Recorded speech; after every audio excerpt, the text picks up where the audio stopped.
ہمارے ہاں سیرت کے جلسے تو آج کل ہوں گے، بے شمار ہوں گے، ہر جگہ ہوں گے۔ ہوتا کیا ہے؟ آپ کی عظمت بیان ہو رہی ہے، آپ کی کالی کملی کا تذکرہ ہو رہا ہے، آپ کی سرمئی آنکھوں کا حسن بیان کیا جا رہا ہے، آپ کی زلفوں کی تذکرہ، یہ تو نہیں ہے، اس میں کوئی شک نہیں۔ تمام انبیاء اور رسول کو جو کمالات عطا ہوئے، محمد کو وہ سب عطا ہوئے صلی اللہ علیہ وسلم۔ لیکن حضور فرماتے ہیں تمام نبیوں اور رسولوں نے جو تکالیف برداشت کی، میں نے وہ سب کی سب برداشت کی۔ یہ کوئی بیان کرتا ہے؟ کیسے بیان کرے؟ اس سے تو کچھ سبق ملتا ہے کہ کچھ تو تم بھی کرو بھائی۔ یہ کہاں عاشق کے رسول بنے پھر رہے ہو، کہاں عید میلاد النبی منا رہے ہو، زمین و آسمان کے خلا پہ اللہ سے بھی اوپر کر رہے ہو راتوں کے اندر۔ یہ نہیں ہے محمد سے نسبت اور تعلق کا معاملہ۔ اب آپ دیکھیے، جو اب واقعاتی انداز میں تو جانے کا وقت ہے نہیں، لیکن ایک بات آپ کو بتا دوں، دشمنوں نے اقرار کیا ہے کہ تاریخ انسانی کا عظیم ترین انقلاب محمد نے برپا کیا صلی اللہ علیہ وسلم، اور محمد کی فتوحات اور ان کی امت کی فتوحات سے نئی تہذیب دنیا میں آئی، نئی روشنی دنیا میں آئی، نئے علوم ایجاد ہوئے، دنیا منور ہو گئی۔ بہت عمدہ کتاب ہے ہسٹوریکل رول آف اسلام۔ تاریخ انسانی کا دھارا بہتا ہے، ہم بھی اس میں بہ رہے ہیں، جدھر بہ رہا ہے ہم بھی بہ رہے ہیں، چلو تم ادھر کو ہوا ادھر کی۔ کچھ لوگ ایسے ہوتے ہیں کہ جو تاریخ دھارے کا رخ بدلتے ہیں، بہنے والے تو سب ہیں، لیکن اس دھارے کے رخ کو بدلنے والا کوئی ہوتا ہے۔ تو ڈاکٹر مائیکل ہارٹ نے پہلے 100 آدمیوں کا انتخاب کر لیا جنہوں نے تاریخ کے دھارے کا رخ موڑا ہے۔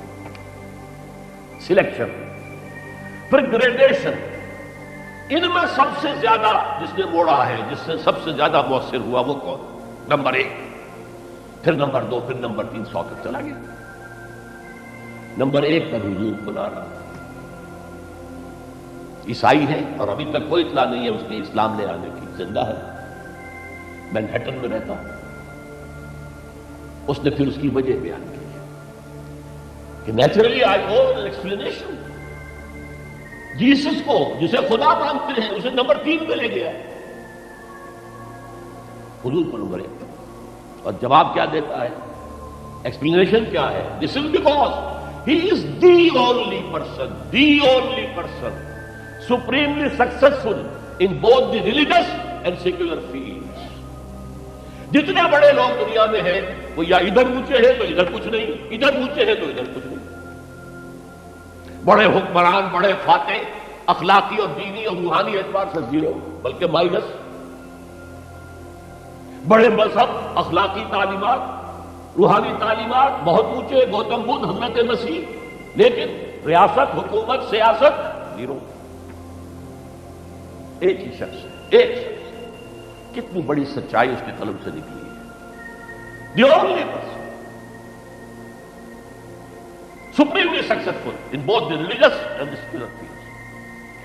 بہرحال یہ سمجھیے کہ تکمیل رسالت کا یہ مرحلہ ہے، یہ مظہر ہے۔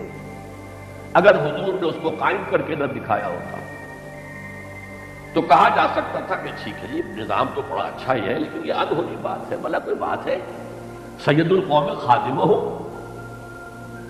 قوم کا سردار خادم ہوتا، شاعری ہے، یہ اچھا شعر کہہ دیا ہے، لیکن محمد نے وہ نظام قائم کیا جہاں ابو بکر اور عمر خادم تھے، چٹائیوں پر بیٹھتے تھے، پیبند لگے ہوئے کپڑے پہنتے تھے۔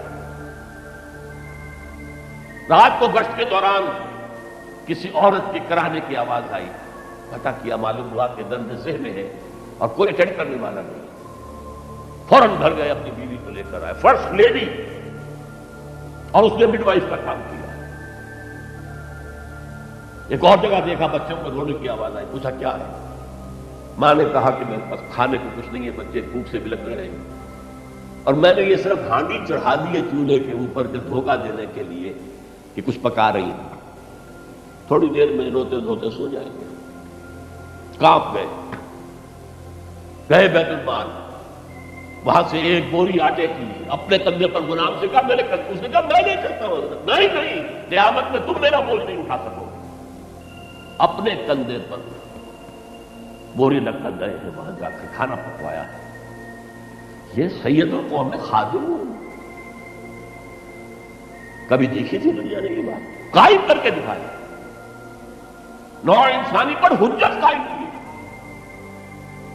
مائیکل ہارٹ نمبر 1 پر لا رہا ہے، آپ اور کیجیے اس کی شہادت، حالانکہ وہ شاطر رسول ہے، حضور کو گالیاں دی اس نے بالکل رشدی کی طرح، اور تسلیمہ نسرین جو ہے بنگلہ دیش کی اس کی طرح، لیکن ایک اعتبار سے گھٹنے ٹیک کر حضور کی مدح کرنے پر مجبور ہے۔ تو یہ اصل میں بات تکمیل رسالت ہے، پیش کر دینا، پہنچا دینا، وما علینا الا البلاغ، یہ بھی رسالت کا معاملہ ہے۔ یہ ابتدائی مرحلہ ہے، اس نظام کو قائم کر کے دکھانا، انقلاب برپا کرنا، اس کو چلا کر دکھانا، چاہے وہ 30 برس رہا، لیکن دنیا کا کوئی دوسرا نظام تو ایک دن بھی قائم نہیں ہوا۔ تکمیل رسالت کا ایک پہلو یہ ہے، اس کی مثال میں آپ کو دے دوں، نام چونکہ پہلے بھی 2 مرتبہ لے چکا ہوں، سقراط کا شاگرد بھی اور شارح بھی، سقراط کی اپنی کوئی کتاب نہیں ہے، وہ معلم تھا بس، اس کا فلسفہ بیان کیا ہے افلاطون نے، اور پلیٹو نے کتاب لکھی دی ریپبلک۔ اب دیکھیے آج سے 2500 سال پرانی کتاب ہو گئی، حضرت عیسیٰ سے 300-400 برس پہلے کتاب اتنی زوردار ہے، آج تک زندہ ہے، ورنہ کتابیں ختم ہو جاتی ہیں، کوئی زوردار کتاب ہے تو زندہ رہے گی۔ نقشہ پیش کیا ایسے ہونا چاہیے، نظام حکومت ایسا ہونا چاہیے، فلاں ایسا ہونا چاہیے، فلاں ایسا ہونا چاہیے، لیکن وہ نظام ایک دن کے لیے بھی دنیا میں کہیں قائم نہیں ہوا، لہذا اسے کیا کہیں گے؟ یوٹوپیا، ایک خیالی جنت ہے۔ حضور نے بھی خیالی جنت پیش کر دی ہوتی، قائم کر کے نہ دکھاتے تو وہ حجت نہیں بن سکتی نوع انسانی۔ تکمیل رسالت، نہ حضرت ابراہیم کے ہاتھوں کہیں نظام قائم ہوا، حالانکہ ابو الانبیاء، خلیل اللہ، امام الناس، انی جاعلک للناس اماما واتخذ اللہ ابراہیم خلیلا، تو نہیں بنا، نہ موسیٰ کے ہاتھوں نہ عیسیٰ کے ہاتھوں علیہ السلام۔